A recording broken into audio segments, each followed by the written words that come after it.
Chapter Summary. We revisit Robert and Mike some 3.5 decades later. Mike has taken over his father's company and is doing an even better job than the rich dad did. As for Robert, he retired in 1994 at the age of 47. His and his wife's wealth is growing automatically, like a well-established tree. He shares a story of the 1923 meeting of some of our greatest leaders and richest businessmen, men who owned the largest steel and gas company, who ran the New York Stock Exchange, and who sat on President Harding's cabinet. 25 years later, most of their lives had ended tragically, with the men either broke, exiled, or in prison. The 1929 stock crash and Great Depression likely played a part in their fates, but today we live in a time of even more turmoil and change than they did. More important than money to our survival is our education and the ability to learn. It's not how much you make but how much you keep and how many generations you keep it. So when people ask Robert where to start getting rich, he gives them the same answer his rich dad gave him: if you want to be rich, you need to be financially literate. Robert compares the way many people act to building a skyscraper on a slab made for a small home. Because kids graduate school with little financial education, they launch into their adult lives chasing the American dream but find themselves deep in debt. The only way out that they see is a get-rich strategy. Ken Sear.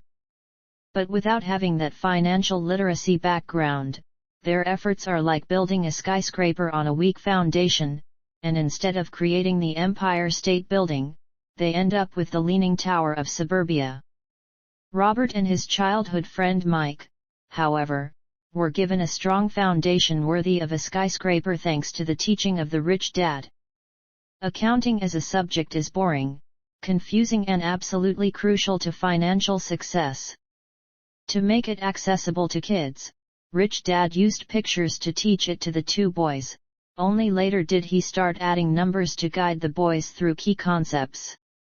Rule number 1, Robert says, is that you must know the difference between an asset and a liability, and only buy assets.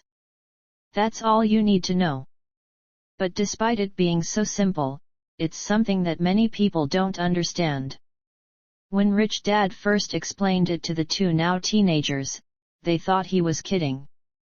How could Adolu not understand this? Shouldn't everyone be rich? The problem is that most people have been educated differently by bankers, financial planners, and others, so they must unlearn what they think they know.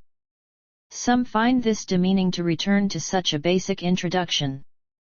The true definitions of asset and liability lie not in words, but in numbers. Rich Dad, Poor Dad. Robert Ness drawings to help readers the same way Rich Dad used them to help him. This is the cash flow pattern of an asset. Income statement. An 200. UND, Rabia. 2. Bli. The top part of the diagram is an income statement, often called a profit and loss statement. Meets income and expenses, money in and money out. The lower part of the diagram is a balance sheet, it's called that because. Balance sheet. Supposed to balance assets and liabilities. Assets add to your income. They put money in your pocket. Income statement. This is the cash flow pattern of a liability. A liability takes money out of your pocket. Want to be rich? Buy a. It seems simple, but so many people struggle because they buy liabilities. If you want to gain and maintain wealth, you must build your understanding. It's not just straight numbers, it's how the number in a story. Follow the arrows in each of these diagrams where the money is flowing, or cash flow. It will tell you the plot of that financial situation. Through these simplified diagrams, the cash flow tells the story of how each person handles money. Often, those in debt think the answer is to make more money. But not only will more money not always solve their problems, it may compound them. It's why many people who get a sudden windfall through the lottery or an inheritance, for instance, so quickly bum through it.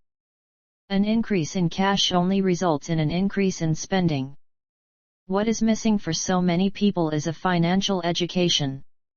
It's why they might end up successful in their professions but still struggling with money. They may have learned how to make money, but not how to manage it. People can be very intelligent and still be illiterate when it comes to finances. They learned how to work hard for money, but not how money work hard for them. Robert tells the story of a young couple who get married and start their lives together. Their incomes begin to increase, but so do their expenses. The couple is hit with the number one expense for most people: taxes. And for many people, it's not income that gives the biggest hit but Social Security. It's roughly 15% Social Security tax combined with the Medicare tax rate, all of which must be matched by the employer, funds that the employer now can't pay the worker. And the employee is charged income tax on that amount, too.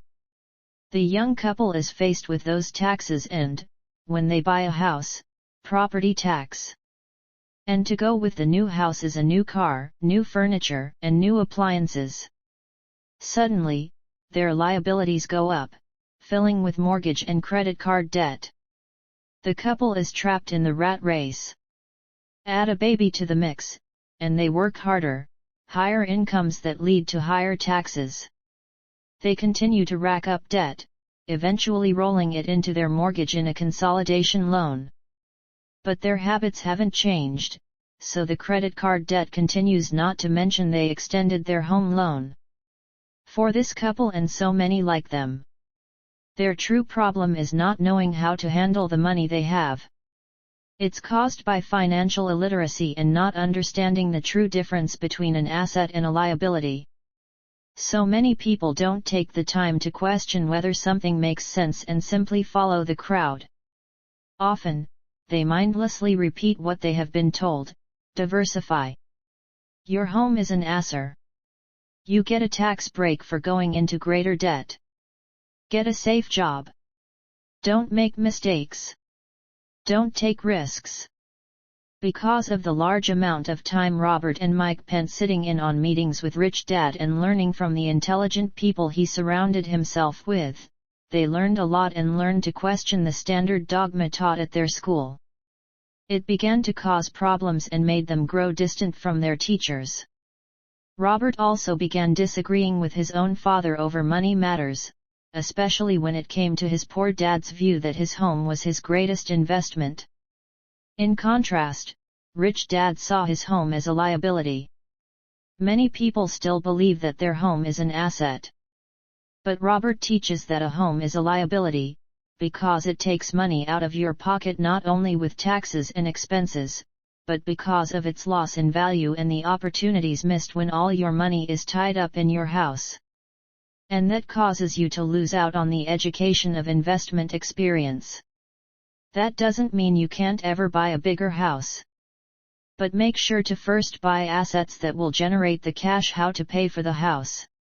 When there are enough assets to generate more than enough income to cover expenses, the balance is reinvested into assets, which grows the asset column on a balance sheet, which produces more income.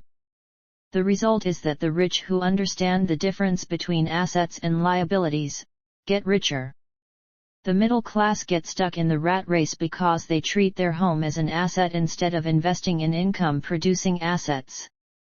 They are also stuck because their salary is their primary source of income and so do their taxes. Many invest in mutual funds, paying a manager handle their accounts, because they don't have the time the expertise to do it themselves. They feel like a money fund is playing it safe, and they have to play it safe because their balance sheets are not balanced. They can't take advantage of opportunities because they are taxed out ODEB and only have their salary bringing money in. Want to grow rich? Concentrate your efforts on buying income-producing assets when you truly understand what an asset is. Keep liabilities and expenses low. You'll deepen your OSER column. So how do you know when you're wealthy? Robert, a definition by it. Buckminster Fuller, wealth is a person's ability to survive so many number of days forward. If stopped working today, how long could I survive?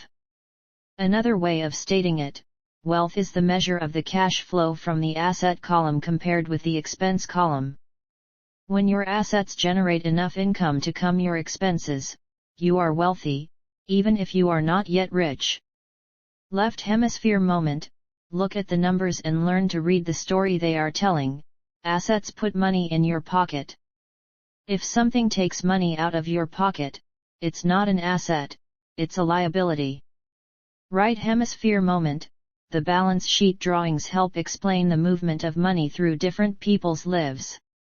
Subconscious moment, the fear of ostracism causes people to conform to, and not question, commonly accepted opinions or popular trends, often to their financial determination.